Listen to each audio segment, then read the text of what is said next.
Hello bachcho, let's start this question.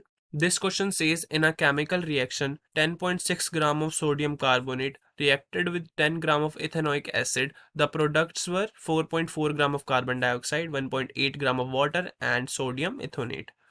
And we have to find the mass of sodium ethanoate formed is A option है हमारे पास 16.4, B option है हमारे पास 0.16, C option है हमारे पास 24 grams, D option है हमारे पास 8.2 ग्राम।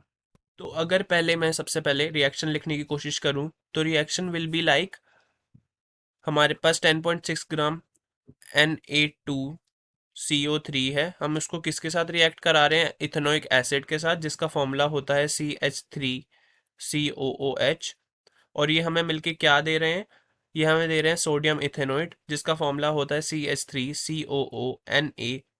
Plus हमें क्या मिल रहा है? Carbon dioxide plus water. अब इन सब के हमारे पास मास गिवन है। सोडियम कार्बोनेट का हमारे पास मास गिवन है 10.6 ग्राम। हमारे पास इथेनॉइक एसिड का मास गिवन है 12 ग्राम। हमारे पास सोडियम इथेनॉइट का मास हमें निकालना है। कार्बन डाइऑक्साइड का मास हमारे पास गिवन है 4.4 ग्राम और वाटर का मास हमें गिवन है 1.8 ग्राम।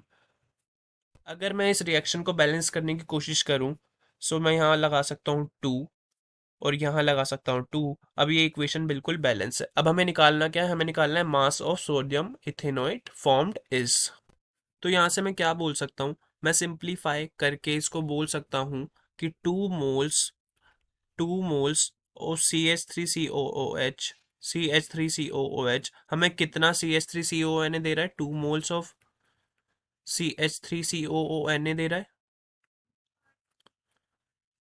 तो मैं यहाँ से क्या बोल सकता हूँ? हमारे पास 1 मोल CH3COOH का मास होता है 60 ग्राम। तो मैं बोल सकता हूँ 60 ग्राम।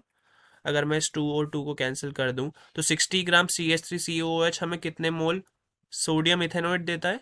वो हमें देता है 1 मोल CH3CONA के मास के इक्वल, जो कि होता है 82 ग्राम।